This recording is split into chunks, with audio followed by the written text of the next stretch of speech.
Let's bring in Michael Avenatti, Stormy Daniels' attorney, of course. Michael, with a welcome to you. I want to first get in your reaction to the president calling on AG Sessions to at least opining, but potentially to investigate the New York Times. Is there a scenario where that is legally plausible? And also your reaction to the prospect of administering lie detector tests to administration staffers? Well, I think it's ridiculous. You know, this is more of the same from this petulant child of a president. You know, I hope the American people are paying attention, and I know that they are.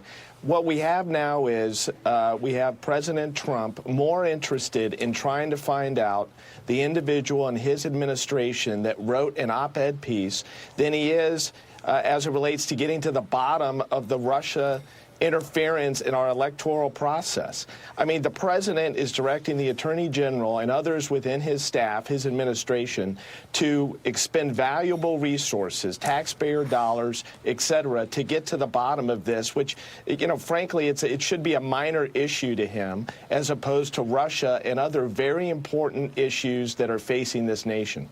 Michael, is there any reason to believe that things are more chaotic after this kind of 1-2 punch this week with the book Fear by Bob Woodward and the next day the New York Times anonymous op-ed than what has been depicted prior to this in this administration, the way they operate? I think you've seen a downhill slide over the last few weeks. You've seen considerable momentum as it relates to calling into question the fitness of Donald Trump to serve in the office of the presidency. You know, frankly, I don't think there's been any point in time last 100 years in this nation where so much disrespect has been brought to the office of the presidency. You know, men and women across this country, fathers and mothers, used to be able to point to the president of the United States as someone that should be respected and as a role model to their children. Those days have long ended now, and at some point we need to restore respect back to the office of the presidency.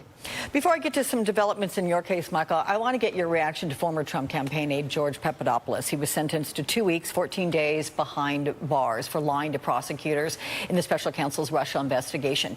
Does that sentence suggest anything to you, given the fact that most of those who would be convicted of lying to federal authorities would probably just get probation? Well, I think that this is, you know, yet another development, yet another individual that was in the circle surrounding Donald Trump, who's been indicted and convicted, and that list is growing longer and longer with each passing week. And I think it's adding considerable momentum to the idea that ultimately Bob Mueller is going to issue, at minimum, a scathing report relating to the campaign's involvement, potentially with Russia, and exactly what happened vis-a-vis collusion. Okay, let's get to the other big headline today.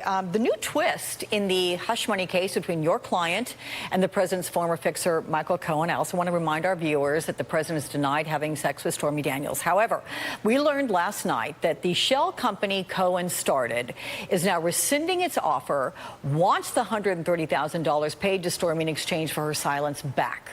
I know, Michael, you've said you're not accepting any kind of offer that does not involve a deposition with the president. And then you tweeted last night saying Michael Cohen is back to playing games, trying to protect Donald Trump.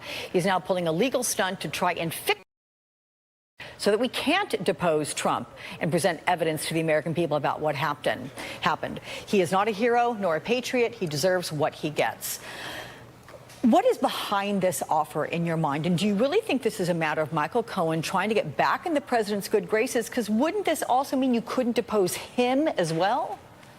Well, that's correct. But what Michael Cohen is trying to do is he is trying to prevent us from proceeding with what's called discovery in the case, where we get to discover the facts and the evidence about what Donald Trump knew, what Michael Cohen knew, what they did together, how they colluded together relating to this payment. And this is a legal stunt. It's not going to work. There's a number of reasons why it's not going to work from a legal perspective, starting with the fact that Donald Trump has offered nothing. Donald Trump has not stated that he's interested in rescinding the agreement. They're also refusing to provide other forms of relief that we're seeking by way of the lawsuit. And I think they both know that the noose is tightening, and the prospects of me getting that deposition, those depositions of Michael Cohen and Donald Trump, has expanded exponentially. And they're very, very concerned, and they should be, because one of the last things in the world that Donald Trump should want is to be sitting across a conference room table from me having to answer my questions under oath. That would be an absolute unmitigated disaster for the president. So you sound, Michael, like you're even more confident now that it's going to happen despite last night's news. We're going to keep swinging, and I am confident, and we're going to put this president on trial one way or the other, period. Okay. We also have some new reaction from Stormy Daniels, who really doesn't grant a lot of interviews, but here's what she told a Dutch reporter in an interview. It happened on Thursday. Here it is. Is there something you know now, which we will know soon, that could bring down this presidency? I say that we have there's stuff that I know, and I would say it's 50-50 shot at this point, which is pretty scary odds if you're the president. I'm not expecting you're going to tell us specifically what she means there, but do you know what she's talking about? I do know what she's talking about, and I think the odds are better than 50-50, especially if we get Donald Trump under oath, and I think that's one of the reasons why you saw this Hail Mary attempt by Michael Cohen last night. If you get a chance to depose the president, what is the most important question you're going to ask him? There's a number of questions we're going to ask him, starting with his prior denials and lies about this $130,000 payment, how the payment was made, how the money flowed, what was agreed with Michael Cohen. You know, we've heard from Michael Cohen now, who pled guilty to the charge, but that's only at 40,000 feet. We're going to get down at a granular level, and we're going to find out exactly what Donald Trump knew, what he did about it, how he lied about it, and then we're going to disclose it all to the American people, and he's going to have to answer to them ultimately for his conduct. You know, listening to Stormy Daniels in that interview, she described the life that she is leading right now. It's pretty extraordinary, the level to which she lives in a state of fear on many levels of being, quote, ruled against, losing my case, losing my family more than I already have. I also understand that her husband filed for divorce after them being together for 10 years, filing for divorce just last month because it was just too much. Let's see, just the simple fear of some pissed off Trump supporter or fan coming after me doing something stupid. Are there actual threats to her life that you can speak on? There have been a number of physical threats to her and her family, to me, to my family. There's been a very significant cost associated with her standing up and with us bringing this case. We don't spend a lot of time talking about it because we don't want to whine and complain about it. But there's been a huge cost to both of us associated with this. And I consider her to be a hero, and I'm confident that when history is ultimately written, that she will be treated as such. Does she feel that the price she's paid thus far is worth it? She does, and she has incredible fortitude and staying power. And anyone that's been paying attention over the last 5 to 6 months, I think, would conclude that we're not going anywhere until justice is served and until this president and Michael Cohen are held accountable for what happened. I also want to get your take, Michael, on the back and forth, the latest back and forth, I should say, between Rudy Giuliani and Special Counsel Mueller on the matter of submitting the written response to questions posed by Mueller. What does this development suggest to you?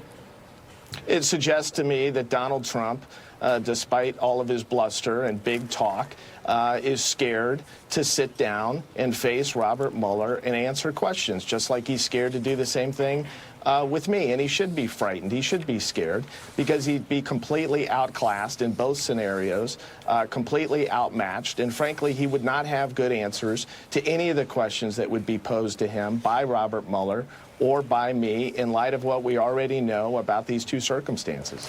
Can I ask you before I let you go what your goal is with the big counter rally that I understand you are preparing when the president goes to Texas to campaign for Senator Ted Cruz? What's your goal with that? Well, my goal is to provide people an alternative message about my beliefs as to where we are as a nation and as to where things stand relating to issues that are important to the American people and the people of Texas, and to provide that alternative voice. And I'm looking forward to traveling down to Texas, where my mother and my brother were born, and I'm looking forward to getting back to Texas. Okay. They've got some great food in Texas, as you well know. It should be a fun trip. Great barbecue, 100%. Absolutely. All right, Absolutely. Michael Avenatti, Thank you. thank you so much.